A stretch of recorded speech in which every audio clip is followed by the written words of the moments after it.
किसी ने क्या खूब कहा है कि जंगल में जो सीधे पेड़ होते हैं वह सबसे पहले काटे जाते हैं, और जो टेढ़े मेढ़े तिरछे जो पेड़ होते हैं उस सदियों तक जंगल में खड़े रहते हैं। एक बच्चा अपने पिता के साथ एक जंगल में घूमने के लिए जाता है। वह दूर से देखता है कि एक शेर एक हिरण का शिकार कर रहा था। उस बच्चे के मन में यह दृश्य देखकर एक करुणा का भाव उदय होता है। वे अपने पिता से कहता है कि पिताजी, यह हिरण तो कमजोर है और वह शेर उसको खा रहा है। हमें उस हिरण को बचाना चाहिए। यह सुनकर पिता कहते हैं, लेकिन वह शेर भी भूखा है। अगर तुम हिरण को बचाओगे तो तुम शेर के लिए बुरे बन जाओगे, तो इस परिस्थिति में तुम क्या कर सकते हैं? अब यह बात हम सबके लिए सोचने की है कि एक जगह जहां हम किसी का फायदा कर रहे होते हैं, दूसरी जगह किसी का नुकसान कर रहे होते हैं। जैसे एक सिक्के के दो पहलू होते हैं, उसी तरह अच्छाई और बुराई के दो पहलू होते हैं। तो सवाल यह है कि किसी आदमी को कोई अच्छा काम करना है, अच्छा बनना है, तो वह किस तरह का काम करे जो किसी को आहत न पहुंचाए। तो आज की जो कहानी मैं आपको सुनाने वाला हूं, उसमें आपको कर्मों का पूरा ज्ञान मिलेगा कि असल में कर्म क्या है और कर्म अच्छे कर्म क्या होते हैं। इससे पहले कि आप इस कहानी में खो जाएं, इस चैनल को सब्सक्राइब जरूर करें। तो चलिए कहानी शुरू करते हैं। बात उस समय की है जब गुरुकुल में शिक्षाएं हुआ करती थीं। मतलब गुरुकुल में बच्चे सीखने के लिए जाते थे, वहीं पर रहते थे, वहीं पर प्रकृति का आनंद लेते थे और वहीं पर अपनी शिक्षा ग्रहण करते थे। ऐसे ही वेरोन गांव का मोहन नाम का युवक गुरुकुल में पढ़ाई करने के लिए जाता है। उसके माता पिता उसे बचपन में ही उस गुरुकुल में भेज देते हैं। गुरुकुल में जाने के बाद बहुत सालों तक वह अपने सहपाठियों के साथ बहुत अच्छी अच्छी शिक्षा ग्रहण करता है। उसे वहां पर जीवन के सिद्धांत सिखाए जाते हैं। उनमें से एक सिद्धांत यह सिखाया जाता है कि हमेशा भलाई का काम करूं, अच्छा काम करो, सबकी मदद करो। यह ज्ञान मोहन के दिमाग में बहुत गहरे से बैठ गया था।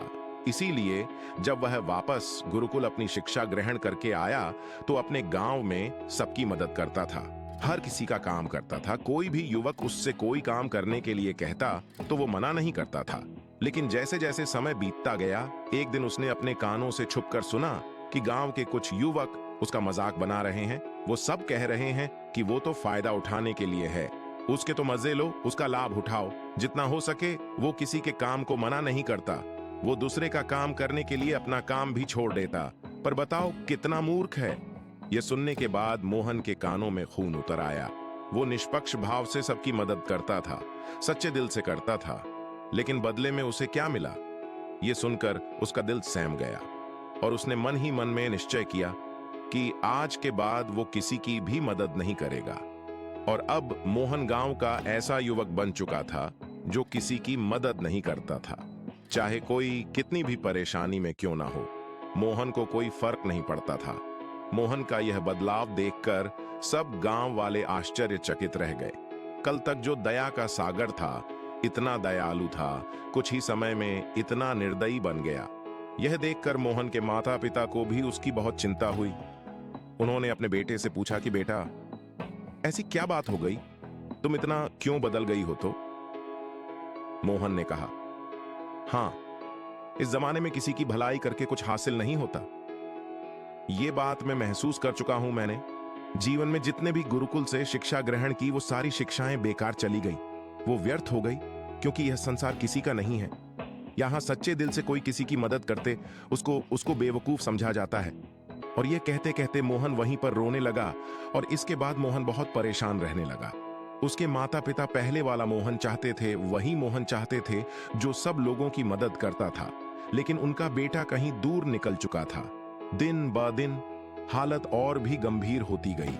एक दिन उनके माता पिता को पता चला कि पड़ोस के गांव में एक बौद्ध भिक्षु आया हुआ है और वह मानव स्वभाव के बारे में बहुत सारी बातें बता सकता है। इसीलिए मोहन के माता पिता मोहन को लेकर उस बौद्ध भिक्षु के पास पहुंचते हैं। जब वो उस गांव में घुसते हैं तो एक औरत एक बौद्ध भिक्षु को बहुत भला बुरा सुना रहे थे। वह कह रहे थे कि इनको शर्म नहीं आती, भीख मांगने के लिए आ जाते हैं, सुबह सुबह अपना काम तो नहीं करते, दरवाजे पर आकर खड़े हो जाते हैं और पता नहीं ऐसी क्या क्या बातें। लेकिन बौद्ध भिक्षु तो भिक्षा मांगकर ही खाते हैं, उन्हें तो सब कुछ सहना पड़ता है। इसीलिए वह बौद्ध भिक्षु एकदम शांत खड़ा हुआ था। उसमें गुस्सा का भाव एक तिनका मात्र भी नहीं था। और जब उस भिक्षुक उस घर से भिक्षा नहीं मिली तो दूसरे घरों की तरफ निकल गया। यह सारा दृश्य मोहन भी देख रहा था। इसके बाद उसके माता पिता कुछ गांव के लोगों से पूछकर उस बौद्ध भिक्षु के ठिकाने पर पहुंचते हैं। वहां पर पहुंचकर उन्हें देखते हैं कि यह वही भिक्षु का जो गांव से भिक्षा मांगकर वापस लौट आया था, जो गांव में भिक्षा मांग रहा था और जिसे वो और भला बुरा सुना रही थी। उसे देखने के बाद मोहन और उसके माता पिता ने उसे प्रणाम किया और वह वहीं पर बैठ गए। उसके बाद मोहन के माता पिता ने सारी परिस्थिति उसे बयां कर दी। उन्होंने अपने बेटे का जिक्र करते हुए बताया कि यह हमारा बेटा पहले बहुत दयालु हुआ करता था, सबकी मदद करता था, लेकिन अचानक पता नहीं ऐसा क्या हुआ कि अब किसी की मदद नहीं करता। कोई इसके सामने मर रहा होता है तब भी यह बिल्कुल उसे पानी पिलाता। ऐसा व्यवहार हो गया, इसका हम कुछ समझ नहीं पा रहे कि यह बदलाव अचानक से हुआ कैसे। इससे पहले कि वह बौद्ध भिक्षु कुछ जवाब देता, वो औरत जो गांव में उस भिक्षु को भला बुरा सुना रही थी, वह अपनी बेटी को लेकर वहीं पर पहुंच गई और हाथ जोड़कर उस भिक्षु से प्रार्थना करने लगी कि मेरा बेटा बहुत बीमार है, अचानक से इसे बुखार आया और गांव के लोगों ने बताया कि आप इसकी मदद कर सकते हैं, कृपया करके मेरा बेटी को ठीक कर दीजिए। यह सुनकर वह बौद्ध भिक्षु तुरंत उस बच्चे को उपचार करने में लग जाता है और कुछ ही देर बाद औषधियां देने के बाद वह बच्चा बिल्कुल स्वस्थ हो जाता है।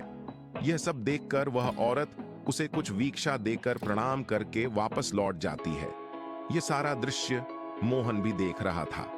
मोहन के मन में एक सवाल उठ रहा था और जब वो इसका कोई जवाब नहीं ढूंढ पाया तो उसने उस भिक्षु से पूछा, शायद आपने पहचाना नहीं, ये वही औरत थी जो आपको भला बुरा सुना रही थी, जो गांव में आपको भिक्षा देने से मना कर रही थी।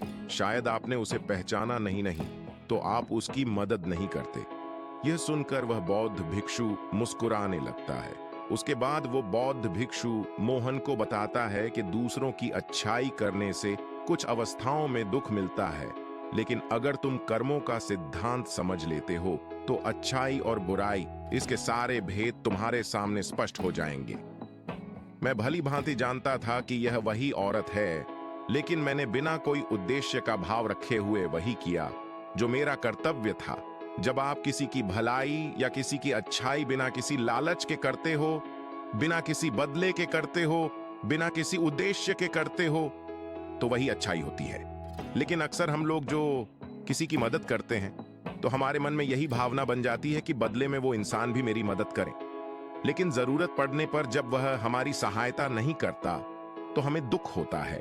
इसीलिए किसी भी इंसान के साथ बिना कुछ पाने के भाव से उसका भला करो और उतना ही भला करो जितना तुम्हारा सामर्थ्य हो, मतलब तुम्हारी आर्थिक और शारीरिक क्षमता के हिसाब से, ताकि कल को अगर वो इंसान तुम्हारे साथ बुरा व्यवहार भी करें तो तुम्हें उसका खेद ना हो, उसका पश्चाताप ना हो कि मैंने तो इसके लिए इतना कुछ कर दिया मैं, और ये अब मेरे साथ ऐसा व्यवहार कर रहा है।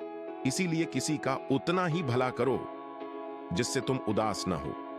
दूसरी बात, किसी दूसरे परिवार के झगड़े के बीच में तुम कभी मत पड़ना। अगर कोई पति पत्नी आपस में लड़ रहे हैं और वह पति अपनी पत्नी को पीट रहा है और तुम उसे बचाने के लिए पहुंच जाते हो कि तुम भाई औरत को क्यों पीट रहे हो, तो ऐसा करना तुमको संकट में डाल सकता है, क्योंकि वही औरत जिसकी तुम मदद करने के लिए गई हो वह यह कह सकती है कि यह हमारी आपस की बात है, तुम्हें इसी से क्या लेना देना, और इसका तुम्हारे पास कोई जवाब नहीं होगा।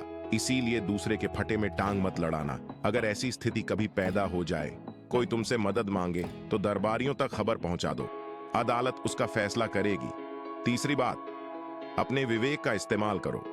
अपनी आंखें खोलकर देखो कि किसी वास्तविक रूप से मदद की जरूरत है और कौन ढोंग कर रहा है, क्योंकि अक्सर लोग दया का पात्र होने का दिखावा करके आपको बेवकूफ बनाकर आपसे मदद ले लेते हैं।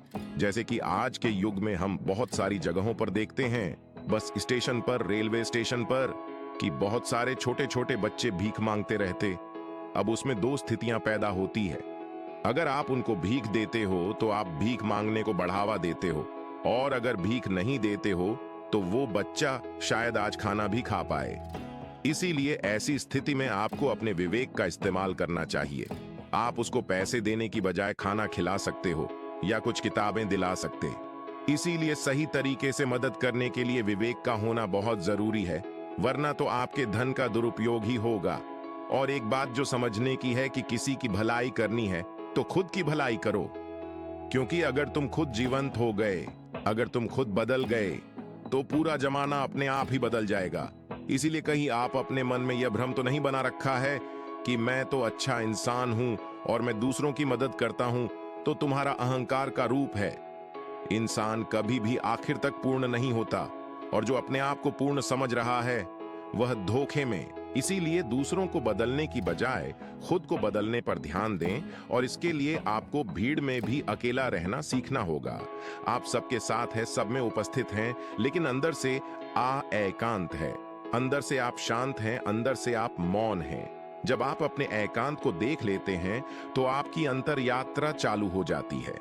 अपने अंदर के एकांत का आनंद उठाने के लिए आपको ध्यान में उतरना होगा। आपको रोजमर्रा की जिंदगी में ध्यान को एक हिस्सा बनाना होगा, ध्यान को वक्त देना होगा। उसके बाद आप पाएंगे कि आपके अंदर के एकांत के समान आनंद इस दुनिया के किसी कोने में नहीं है, किसी वस्तु में नहीं है, किसी वासना में नहीं है। नदी के किनारे पड़ा हुआ छोटा सा पत्थर भी उस नदी के भाव से कट कट कर बहुत मुलायम हो जाता है। उसमें कोई दरार, कोई कोना नहीं बचता। उसी तरह ध्यान के निरंतर भाव में बहने से उसी तरह निर्मल हो जाता है, जिसके बाद आप किसी भी चीज को महसूस कर सकते हैं, जिसके बाद हम वर्तमान कम मतलब समझते हैं, जिसके बाद हमारे अंदर करुणा का उदय होता है। वो करुणा जो किसी विषय वस्तु से नहीं जुड़े हुए। इसीलिए दोस्तों, आज से ही अपनी अंतर यात्रा चालू कर दें। अपने जीवन के आनंद को पहचानें, क्योंकि इंसान की जिंदगी बहुत छोटी होती है।